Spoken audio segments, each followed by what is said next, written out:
ले जाओ इसे, इसने मेरी बच्ची की जिंदगी से खुशियां छीन ली। क्या कर रहे हैं आप? कुछ नहीं। क्या हुआ? क्या कोई बुरा ख्वाब देख लिया? नहीं, तुम सो जाओ, सो जाओ तुम।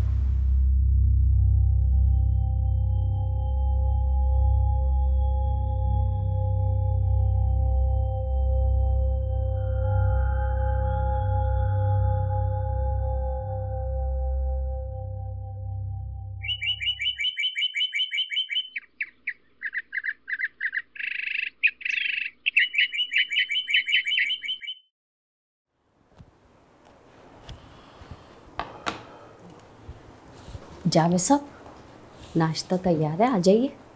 आ रहा हूँ।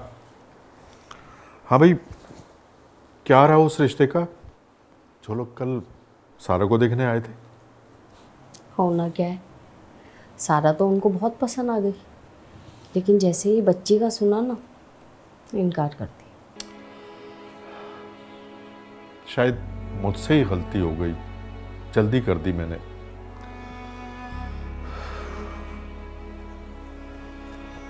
मुझे इतनी जल्दी करनी नहीं चाहिए थी शादी में भाई। पहले मंगनी करते, साल 1.5 साल देखते, लड़के को परखते, उसके घर वालों को देखते, उसके बाद शादी करते, तो ये दिन तो ना देखना पड़ते। अरे आप अपने आप को इल्ज़ाम न दें, आप खुद बीपी के मरीज हैं। हमने तो सब कुछ देखभाल के की थी ना बेटी की शादी। हमें क्या मालूम था कि वो लोग भी फ्रॉड निकलेंगे और हमारी बच्ची 6 माह के अंदर ही तलाक लेके घर आ जाएगी। बीमार हूं इसीलिए तो फिक्रमंद हूं कि मेरे बाद तुम हो, सारा है, उसके गोद की बच्ची है, क्या बनेगा? अरे हम कोशिश कर तो रहे हैं उसकी दूसरी शादी की, कोई मुनासिब रिश्ता मिलने तो दीजिए। मेरे ख्याल में इस सिलसिले को यहीं रोक देना चाहिए थोड़ी देर के लिए, क्योंकि अभी तुम्हारे सामने की बात है, अभी इतने बड़े दुख से गुजरी है वो, शायद शादी के लिए राजी नहीं होगी वो। यही वक्त सही है, अगर बच्ची बड़ी हो गई ना तो दूसरे बाप को कबूल नहीं करेगी, और वैसे भी इन मामलात में 1-2 साल लग ही जाते। मैंने साइमा को बुलाया, वो कह रही है कि 1-2 रिश्ते हैं उसकी नज़र में अच्छे,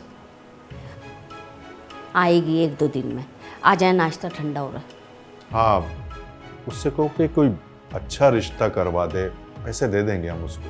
हाँ, आ जाए, अल्लाह सब खैर करेगा। आ जाए।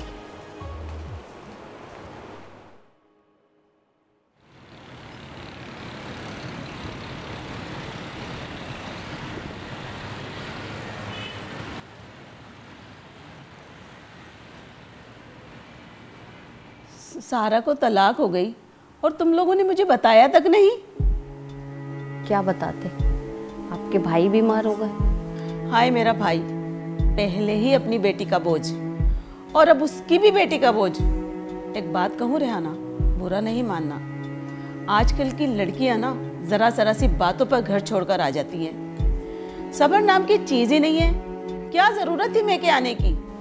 नहीं नहीं, मेरी बच्ची ने खुद नहीं आई, मेरी बच्ची, उसे तो निकाला गया है घर से।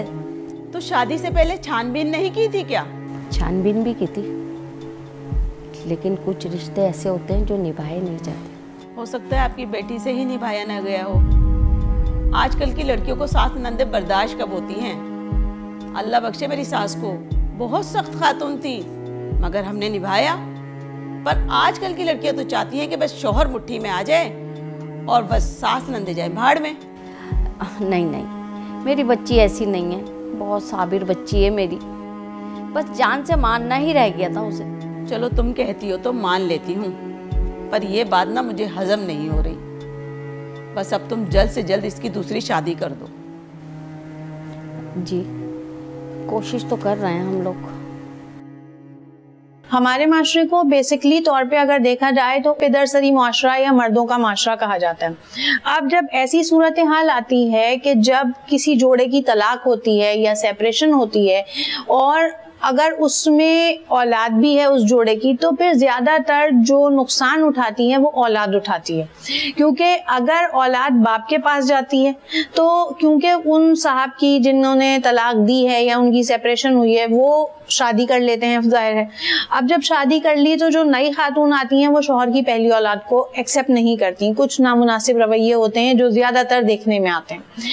फिर दूसरी तरफ अगर औलाद माँ के साथ जाती है तो जिस तरह से हमारे मुआशरे में ख़वातीन के साथ फाइनेंशियल इश्यूज होते हैं, उनको अपने पैरों पे वो बहुत ज़्यादा मुस्तहकम नहीं खड़ी होती, दूसरों पे डिपेंडेंट होती हैं, तो सबसे बेसिक मसला तो फाइनेंशियल इशू होता है, जिसकी बिना पर वालिदैन या घर वाले भाई भाभियां ये चाहते हैं कि जल्द से जल्द इसकी शादी दोबारा कर दी जाए। अब दूसरी शादी में क्या होता है, अगर औलाद उस खातून के साथ आ गई है तो सबसे बड़ी रुकावट वो औलाद बन जाती है, क्योंकि जो दूसरा मर्द जिसका रिश्ता आए या जो लोग ख्वास्तगारी के लिए आते हैं वो इस बात को एक्सेप्ट नहीं करते कि वो किसी दूसरे की औलाद को पालेंगे। जबकि कितने ऐसे मर्द हजरात होते हैं कि जो पहली बीवी से जो उनकी औलाद होती है, चाहे बीवी से सेपरेशन हो गई है, तलाक हो गई है या बीवी इस दुनिया से जा चुकी है और वो औलाद है, तो वो दूसरी बीवी से डिमांड उनकी ये होती है कि वो आकर उसको पाले। लेकिन औरतों के लिए यहाँ पर ये फैसिलिटी हमें नहीं नजर आती।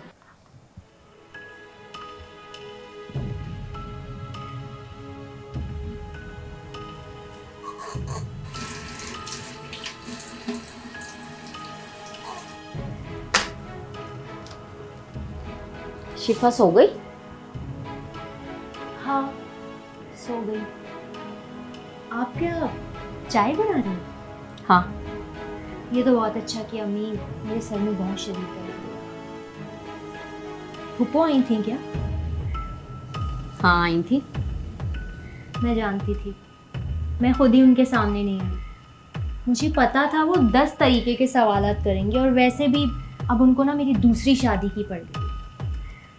बेटा वो ठीक ही तो कह रही है, यूँ कब तक अकेले जिंदगी गुजारोगी बेटा? अम्मी मैं अकेली कहाँ हूँ?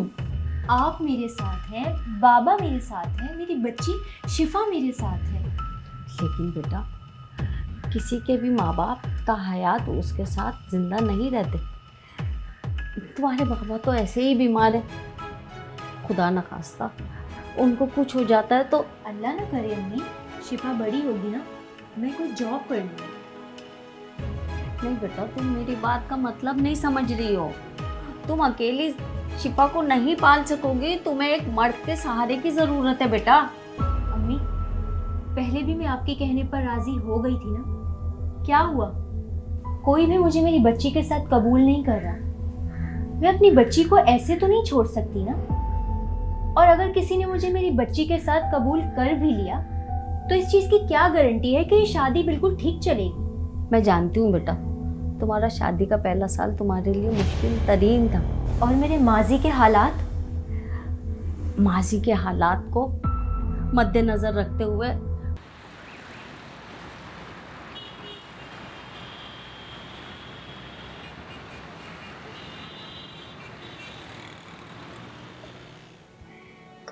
अरे रेहाना, तुम्हारी बेटी को तो लोग पसंद कर ही लेते हैं, मगर बच्ची को ना कोई अपनाने को तैयार नहीं है। सारा अकेली होती तो भी मैं रिश्ता जल्दी करवा देती, दूसरे की औलाद कोई कबूल नहीं करता। बाद में बता देंगे ना। ये तो धोखे वाली बात हो गई, इससे तो मेरा काम मुतासिर होगा। मेरा कहने का मतलब ये है कि पहली दफ़ा में नहीं बताएंगे, जब वो दोबारा आएंगे ना मुलाकात करने उस वक्त बता देंगे। भाई तुम तो पैसे वाले लोग हो, बच्ची तुम लोग संभाल लो। पैसों की तो कोई बात है ही नहीं।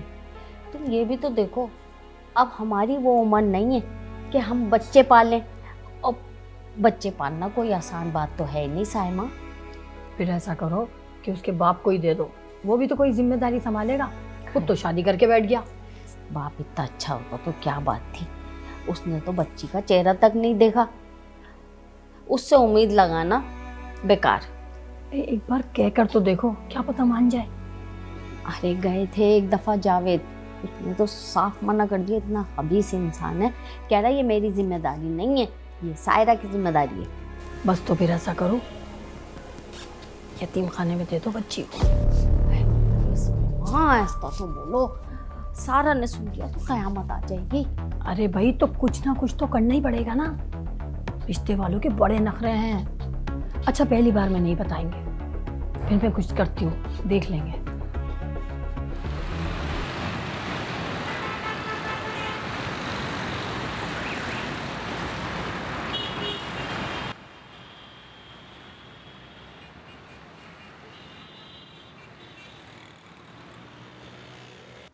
इनका बेटा है माशाल्लाह, सरकारी नौकरी करता है। बीवी का चक्कर था किसी के साथ, छोड़ के चली गई। बच्चे भी नहीं है। मेरे बेटे को तो कुंवारी लड़की भी मिल जाती, पर साइमा आपा ने बहुत तारीफ की आपकी बेटी की, तो मैं देखने आ गई। वैसे इसको तलाक क्यों हुई? शादी से पहले तो सब अच्छा ही अच्छा था, लेकिन बारात वाले दिन से ही उन लोगों के ड्रामे शुरू हो गए। मेरी बच्ची ने एक दिन भी सुख का सांस नहीं लिया वहाँ पे। पर कोई तो वजह होगी ना। बस उन लोगों का यही काम था, शादियाँ करते थे और लड़कियों के जहेज रख के मासूम लोगों को लूट रहे। तौबा तौबा, खौफ खुदा नहीं रहा लोगों के दिलों में। अरे आप कुछ तो लीजिए। नहीं, बस आप बेटी को बुला लें। अस्सलाम वालेकुम। वालेकुम अस्सलाम। माशाल्लाह लड़की तो अच्छी है। आपका कोई बच्चा तो नहीं ना? नहीं नहीं, एक माँ की बेटी है मेरी। अरे वो तो नाना नानी पालेंगे ना। आंटी, ये आपसे किसने कहा? मेरी बेटी मेरे साथ रहेगी। आपने तो कहा था औलाद नहीं है। अरे बहन सुनो तो, अरे सुनो, अरे मेरी बात तो सुनो, कहाँ जा रही हो? अगर तो शादी खत्म हो गई है या शादीशुदा जिंदगी मसाइल का शिकार है, तो उसमें जो सवाल जवाब किए जाते हैं वो ज्यादातर मलबा औरत के ऊपर आता है। ये कहा जाता है कि भाई जबान दराज होगी या नाफरमान होगी या कुछ ऐसी बातें जो कि जिसका ज्यादातर बोझ खातून के ऊपर होता है वो रखी जाती हैं। तो अब जब एक औरत जो कि फाइनेंशियली इंडिपेंडेंट भी नहीं है, जैसा कि ज्यादातर हमारी सोसाइटी में है कि खवातीन इतनी फाइनेंशियली इंडिपेंडेंट नहीं होती, एक तो सबसे बड़ा बोझ उनके ऊपर वो होता है। दूसरा लोगों के और मुआशरे के ताने, जो हमारी अगर देखा जाए तो हमारे मुआशरे में लोगों का सबसे जो दिलचस्प मशगला है वो ये होता है कि दूसरों की जिंदगियों में इंटरफेयर करना, कि वहां पे क्या चल रहा है। और अगर कोई ऐसा केस नजर आ जाता है तो बजाय इसके कि उसका साथ दिया जाए, उसको सपोर्ट किया जाए, उसको उसके साथ क्या किया जाता है, कुछ अछूतों वाला बर्ताव किया जाता है। उसको इस किस्म के सवालात से कि तलाक क्यों हो गई, क्या तुम्हारी बनी क्यों नहीं शौहर के साथ, या उसने बच्चे को भी अपने साथ नहीं रखा, इस किस्म के सवालात का बोझ उस खातून के ऊपर डाला जाता है, जो कि उस खातून के लिए और उसकी फैमिली के लिए बहुत ज्यादा दबाव और जहनी तनाव का बाइस बनता है। मेरे कुछ कहने से पहले ही सारा बोल उठी। उन खातून ने तो एक बात नहीं सुनी, अपना पर्स उठाया और चली गई। साइमा अलग नाराज हो गई मुझसे। बेगम, ये गुड़िया की शादी तो है नहीं जो इतनी बड़ी बात छुपाई जा सके। तो साइमा से कहो कि जहां भी रिश्ता लगाए तो उन्हें सारी तफसील बता दिया करे, ताकि लोग यहाँ घर पर आकर और इनकार की जहमत से बचें। जावेद साहब, आप कैसी बातें कर रहे हैं? जिस बच्ची को उसके सगे बाप ने नहीं कबूला, दूसरे लोग उसकी जिम्मेदारी क्यों कर उठाएंगे? ना जाने मेरी बच्ची कैसी किस्मत लेके आई है, कैसी आजमाइश है मेरी बच्ची के साथ। अब इतनी बड़ी बात छुपाना मुनासिब भी तो नहीं है। साइमा को ऐसी जगह रिश्ता लगाना चाहिए जो सारा के साथ बच्ची को भी कबूल कर ले। चले करती हूँ मैं बात साइमा से, पहले सारा से बात करूंगी। क्योंकि तलाक के बाद वो बिल्कुल टूट चुकी है।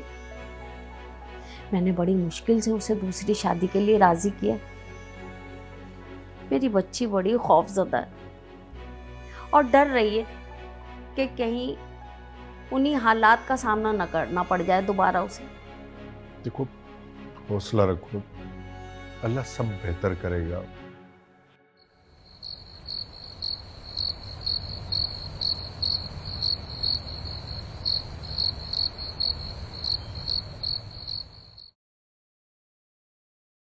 अम्मी, आप ये बात बहुत अच्छे से जानती हैं कि मुझे शिफा के साथ कोई भी कबूल नहीं करेगा, तो आप और बाबा ये जिद छोड़ क्यों नहीं देते? मुझे नहीं करनी कोई शादी वादी। बेटा, एक दफा शादी हो जाए फिर तुम अपने शौहर को राजी करके शिफा को ले जाना। क्या? अम्मी, शिफा अभी सिर्फ 1 महीने की है, वो अपनी माँ के बगैर कैसे रह सकती है?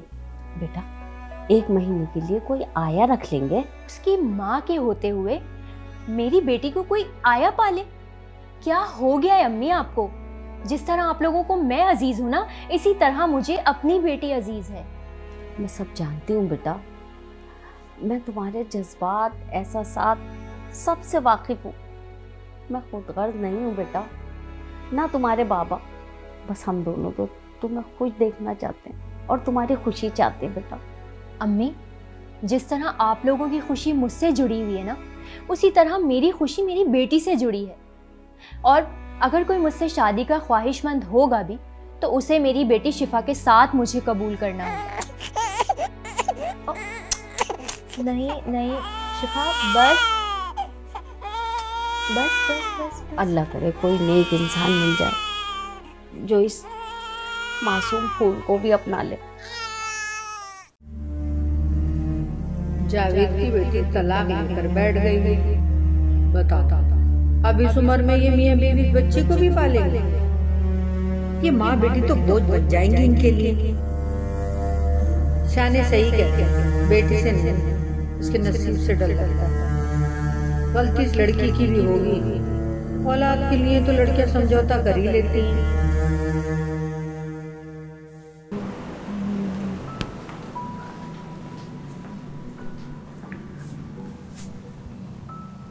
सो गई शिफा?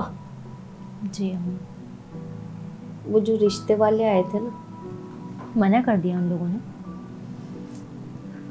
हाँ बेटा, वही पुरानी बातें। अम्मी, आप परेशान क्यों होती हैं? मुझे अब आदत सी हो गई है। हर बार एक ही सवाल कि तलाक क्यों हुई। मुझे लगता है जैसे ही मेरी पहचान बन गई है अम्मी। हाँ बेटा, उम्मीद पे तो दुनिया कायम है। अम्मी, मैंने आपको और बाबा को कितनी बार समझाया है कि हर रिश्ते से उम्मीद नहीं रखा करें, बाद में आप लोगों को ही तकलीफ पहुंचती है। अल्लाह खैर करेगा। मैंने साइमा से कहा तो है कोई अच्छा रिश्ता दिखाए। अम्मी, मुझे शिफा के साथ कोई भी नहीं कबूल करेगा और यही हकीकत है। अब जब ये सिचुएशन आती है कि लोगों की तरफ से मुख्तलिफ नेगेटिव कमेंट्स आते हैं, मुख्तलिफ मनफी किस्म की बातें आती हैं, तो ना सिर्फ वो खातून जो कि घर टूटने का सदमा भी बर्दाश्त कर रही है और उनके घर वाले भी जो कि बेटी की इस तकलीफ में हैं या गमज़दा हैं, वो लोगों की मनफी बातों से मज़ीद परेशान होते हैं। क्योंकि अगर देखा जाए तो इंसान, आप ये कहिए कि एक तरह से फितरत है कि ज्यादातर वो दूसरे की तकलीफ में खुश होता है बनिस्बत इसके कि वो किसी की खुशी में खुश हो। तो ऐसे लोगों की क्योंकि मुआशरे में इफरात है, तो क्या होता है कि जब इस किस्म की नेगेटिव बातें, मनफी रवैये सामने आते हैं, या जैसे एक मिसाल लीजिए कि हम कहीं शादी ब्याह देखते हैं, तो ऐसी अगर कोई मुतल्लिका खातून होंगी या कोई बेवा खातून होती है तो उनको मामलात से कहा जाता है दूर रखो। और वो तोहमाती बातें कि अच्छा साया नहीं पड़ेगा, अच्छा असर नहीं पड़ेगा, या इसके असरात दूर करो। ये चीजें ऐसी खातून को जो कि रिश्ता टूटने के दर्द से गुजरी है और उनकी फैमिली जो कि उनके साथ इस तकलीफ को बर्दाश्त कर रही है, उनके लिए बहुत जहनी अजियत का बाइस बनती हैं और उनको अंदर से तोड़ने लगती हैं। बजाय इसके कि लोग उनका साथ दें, वो उनको इस किस्म की बातों से जहनी दबाव में और तकलीफ में मुब्तला करते हैं।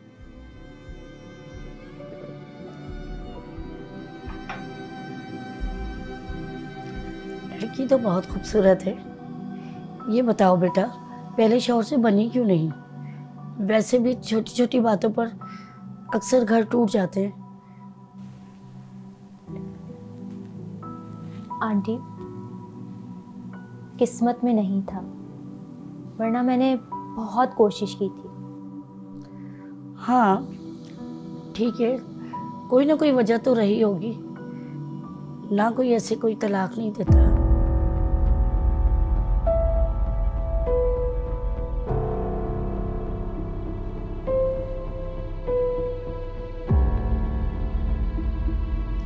बुरा नहीं मनाना बहन, लड़की के तेवर ठीक नहीं लग रहे।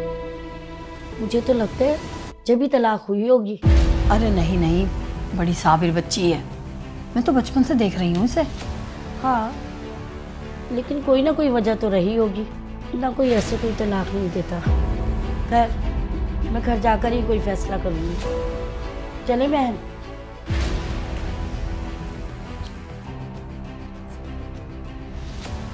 साइमा, इनके मिजाज देख के मुझे नहीं लग रहा कि ये कोई मुनासिब जवाब देंगे। मैं देख लेती हूँ। वैसे सारा को इस तरह उठ के जाना नहीं चाहिए। क्या करे मेरी बच्ची, लोगों ने भी तो सवाल कर करके उसका दिमाग खराब कर दिया।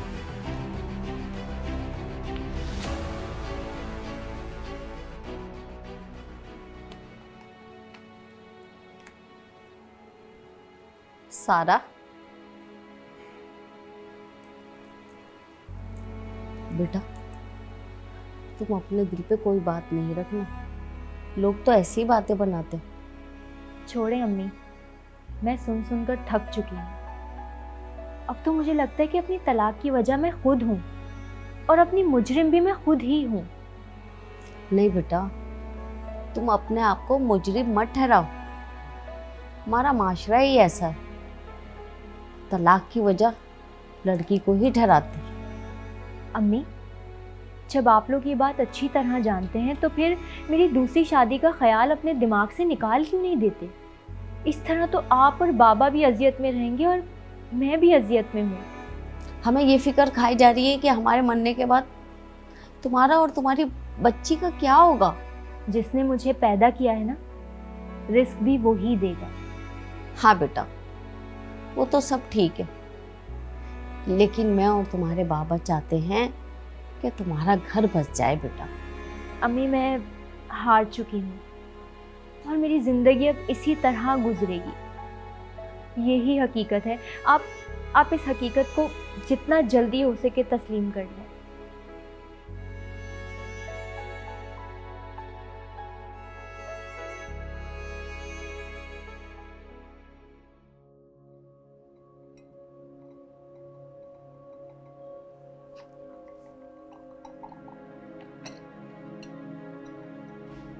ये लीजिए, चाय पी लीजिए।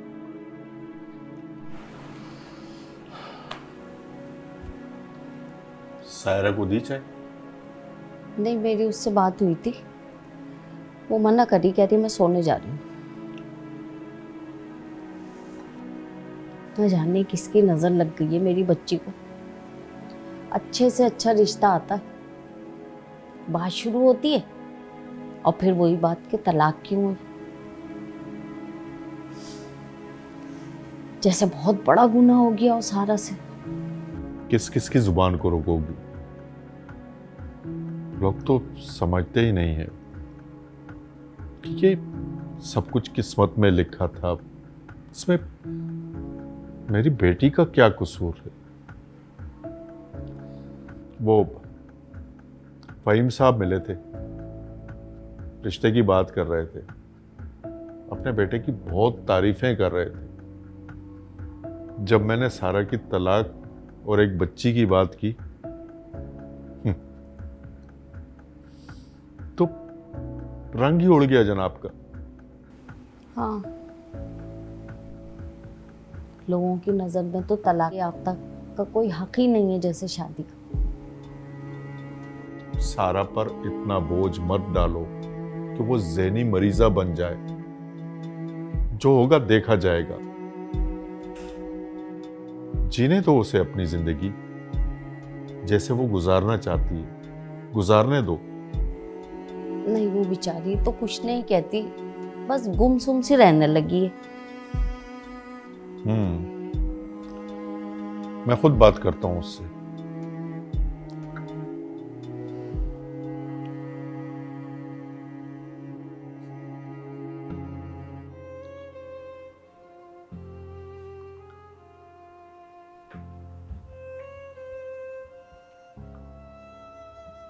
क्या बात है बेटा, इतना उदास क्यों बैठी थी? बेटा मैं कुछ पूछ रहा हूं, मुझे भी नहीं बताओगी? क्या बताऊं बाबा, मेरे तलाक को सबने एक बहस का मौजू बना लिया। बेटा तुम सबकी परवाह क्यों करती हो?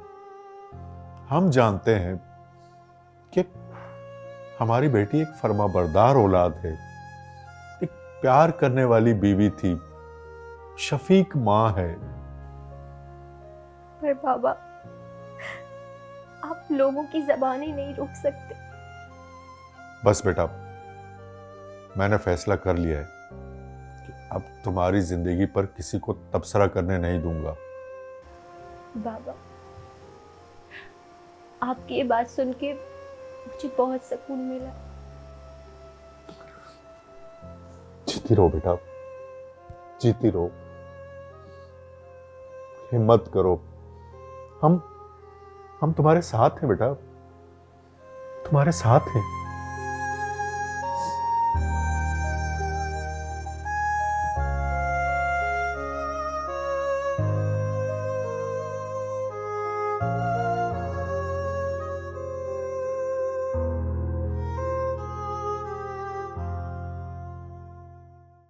ये कहानी सिर्फ सारा की नहीं, बल्कि हर उस लड़की की कहानी है जिसका कसूर ना होते हुए भी उसे तलाक हुई। हमारे माशरे में तलाक याफ्ता अफराद के बारे में अमूमी राय ये है कि इनकी साबका शादी नाकाम होने की वजह सिर्फ इन्हीं की गलती होती है। अक्सर लोग बगैर किसी तहकीक के इस नतीजे पर पहुंच जाते हैं और तलाक याफ्ता शख्स को ही इसका जिम्मेदार समझते हैं। इसका नतीजा ये होता है कि तलाक याफ्ता अफराद पर दूसरी शादी के मौके महदूद हो जाते हैं और इनके गिर्द लोगों का रवैया सर्द महरी से भरपूर हो जाता है। ख़वातीन इन मसाइल का शिकार ज्यादा होती हैं। ज़रूरत इस अम्र की है कि माशरे के लोगों को अपने रवैयों पर नजर सानी करना होगी ताकि इन अफराद के साथ इंसाफ हो सके जो एक नई जिंदगी की शुरुआत करने की कोशिश कर रहे हैं। हमारा जो मुआशरा है वो मशरक़ी मुआशरा कहलाता है। मगरिबी मुआशरे की इक़दार बिल्कुल मुख्तलिफ है। जब हमारे मशरक़ी मुआशरे में हम देखते हैं तो हम ये देखते हैं कि उम्रों का फ़र्क भी काफ़ी रखा जाता है अक्सर शादियों में। अब तो जैसा कि ये मामला बहुत कम ज़रा नज़र आ रहा है, लेकिन हम ज़रा थोड़ा सा पीछे जाएं या वो घराने जो इतने फाइनेंशियली स्ट्रॉन्ग नहीं है वहाँ पर उम्रों के फ़र्क को नज़रअंदाज कर दिया जाता है। और फिर इस तरह के जब मामलात होते हैं कि कोई लड़की वापस आ जाए तो फिर, और अगर उस सिचुएशन में उसके बच्चे भी हों तो उस लड़की की शादी होना तो तकरीबन नामुमकिन हो जाता है। अब क्योंकि ये कह दिया जाता है कि कौन सा मर्द किसी दूसरे की औलाद को पालता है। जैसा कि मैंने पहले भी आपके सामने अर्ज किया कि अगर मर्द की शादी हो रही है और उनके पास अपनी पहली बीवी से कोई औलाद है, चाह जाएगा कि उनकी बीवी इंतकाल कर गई हैं या उनकी अलहदगी हो गई है, तलाक हो गई, उनकी कोशिश और डिमांड ये होगी कि एक ऐसी लड़की से उनकी शादी हो जो गैर मुतल्लिका हो। और कम उम्र हो, और फिर वो आके उनके बच्चों को भी पाले, उनके घर को भी संभाले और बच्चों से मोहब्बत का बर्ताव करें। इसकी निस्बत अगर आप ये देखिए कि कोई खातून ऐसी हैं जिनके साथ पहले शौहर की औलाद है, तो कोई शख्स ऐसा नहीं होगा कि जो गैर शादीशुदा हो और वो उस खातून का हाथ थामे। ज्यादातर अगर हम रेशो के हिसाब से देखें कि रेशो निकालें तो ये रेशो हमें बहुत कम नजर आएगा। और अगर कोई ऐसा शख्स जिनका घर खत्म हो चुका है, टूट चुका है किसी भी बुनियाद पे, और वो किसी दूसरी खातून से शादी करते हैं, तब भी ये बात होती है कि जी वो किसी दूसरे की औलाद को नहीं पालेंगे। तो ऐसी खवातीन जिनके साथ उनके पहले शौहर की औलाद होती है, उनके लिए इस माशरे में सरवाइव करना बहुत मुश्किल हो जाता है, जो कि उनके लिए और उनके घर वालों दोनों के लिए काफी अजियतनाक हो जाता है।